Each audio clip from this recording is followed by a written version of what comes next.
You're going to be stuck on the how and what. And you're going to be path dependent. And I knew that. Perhaps part of that discomfort.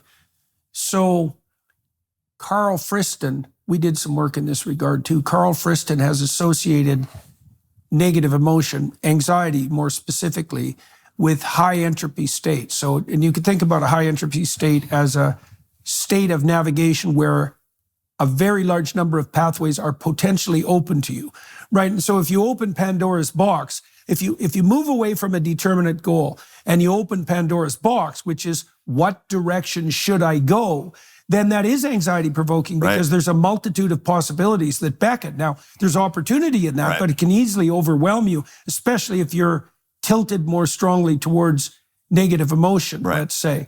So the problem with opening up a space of contemplation is that open spaces are unprotected and high entropy. And so there's negative emotion. That, well, that's why we know too that the default emotion associated with right hemisphere activation is negative emotion. It tends to be apprehension. high negative affect. And so you're familiar with the PANAS test, the positive affect, negative affect sequence, which is I administer it to all my students at Harvard. I make them take this because I put them into 4 categories. The high positive, high negative category. That's high affect people. That's you and me, which are the mad scientist profile. The high positive, low negative, which everybody wants to be, which is actually not great for a lot of things, which is the cheerleader. It makes the impulsive. Yeah, that's the cheerleader. And they make bad bosses too, by the way, because they can't take criticism or hear bad news. You have people who are high negative and low positive, which is the poets.